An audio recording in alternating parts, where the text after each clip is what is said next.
पंतप्रधान नरेंद्र मोदीजींनी excise duty petrol आणि डिझेलवरची कमी करण्याचा निर्णय घेतलाय. डिझेलवर तर 0% एक्साईज ड्युटी असेल. त्यामुळे सर्वसामान्य नागरिकांना मोठा दिलासा मिळालाय.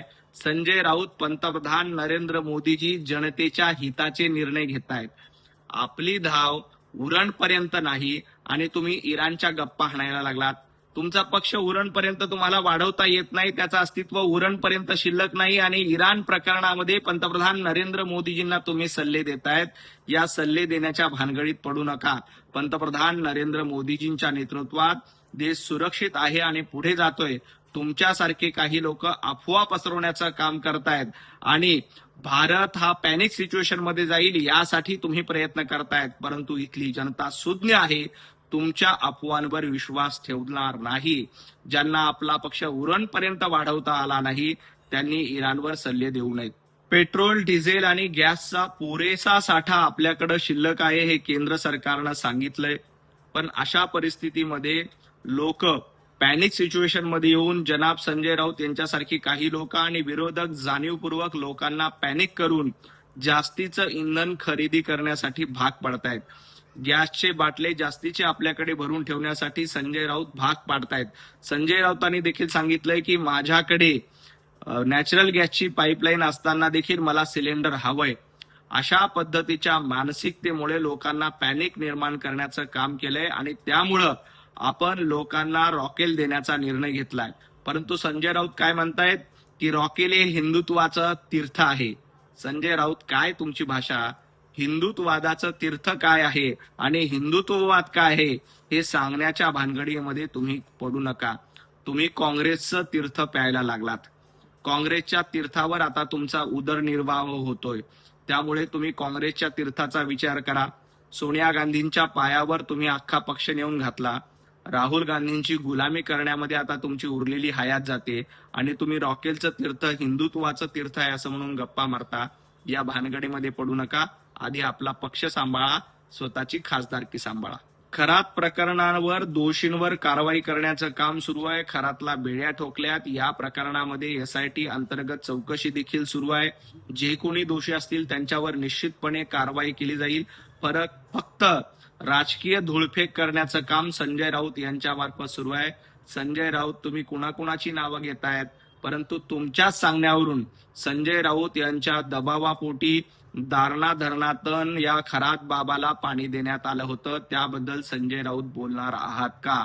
तुम्ही नाशिकचे संपर्क प्रमुख असताना या खरात बाबाच्या दबावापोटी महाविकास आघाडी सरकारनं त्यावेळेला शेतकऱ्यांचं पाणी हे खरात बाबाच्या आश्रमाला दिलं, या भोंदू बाबाच्या आश्रमाला दिलं. त्याचा खुलासा आधी केला. संजय राऊत यांनी सांगितलं पाहिजे की कुणाच्या दबावापोटी महाविकास आघाडी सरकारनं उद्धवजी ठाकरे यांनी या धरणातलं पाणी या भोंदू बाबाला दिलं. याचं उत्तर आधी महाराष्ट्राला द्या. आपला जन्म हिंदुत्वासाठी आणि शिवसेनेमध्ये झाला असा दावा जनाब संजय राऊत करतात. संजय राऊत, तुमचं हिंदुत्व उरलंय कुठं? तुम्ही तर सोनिया गांधी, राहुल गांधींची गुलामी करण्यामध्ये धन्यता म्हणतायत. नाव उद्धव ठाकरेचं घ्यायचं, उबाटा गटाचं घ्यायचं आणि राहुल गांधींचा प्रचार प्रमुख म्हणून, राहुल गांधींचा प्रवक्ता म्हणून कामगिरी करायची, हे तुमचं धोरण झालंय. तुम्ही वंदनीय हिंदू हृदय सम्राट बाळासाहेब ठाकरे यांचे विचार सोडलेत आणि सोनिया गांधींचे गुलाम होण्यामध्ये धन्यता मानली. आता खासदारकी मिळवण्यासाठी राहुल गांधींचा अजेंडा आणि काँग्रेसचा अजेंडा रेटण्याचं काम संजय राऊत यांच्या मार्फत सुरू आहे आणि हे उद्धवजी ठाकरेंनी ओळखलंय, आदित्य ठाकरे यांनी देखील ओळखलेलं आहे. ज्या पद्धतीनं राहुल गांधी या देशामध्ये अफवा पसरवण्याचं काम करतायत, अगदी तशाच अफवा पसरवण्याचं काम संजय राऊत देखील करतायत. कारण त्यांना माहिती आहे, अफवा पसरवल्या, अराजकता निर्माण करण्याचा प्रयत्न केला तरच राहुल गांधी संजय राऊत यांना पक्षप्रवेश देतील आणि खासदारकीचं तिकीट देतील. त्यामुळं राहुल गांधींच्या सांगण्यावरून, काँग्रेसच्या सांगण्यावरून संजय राऊत अफवा पसरवतायत हे उद्धवजी ठाकरे यांनी पूर्त ओळखलंय. त्यामुळे संजय राऊत फार दिवस उभाटा गटामध्ये शिल्लक राहणार नाहीत.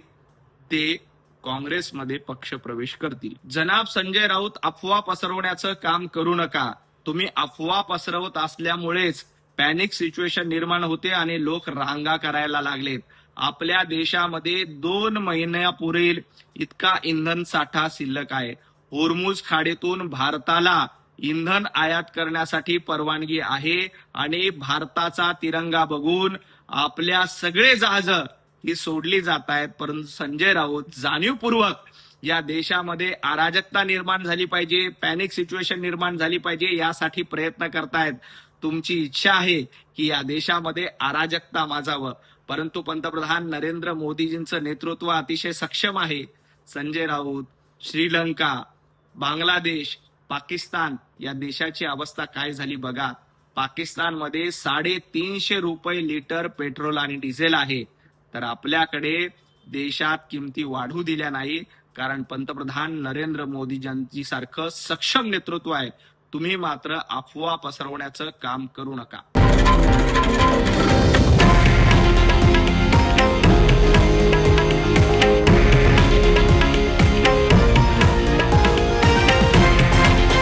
हे आहे देशातील नंबर 1 न्यूज नेटवर्क आणि आपण पाहत आहात TV9 मराठी, एकमेव.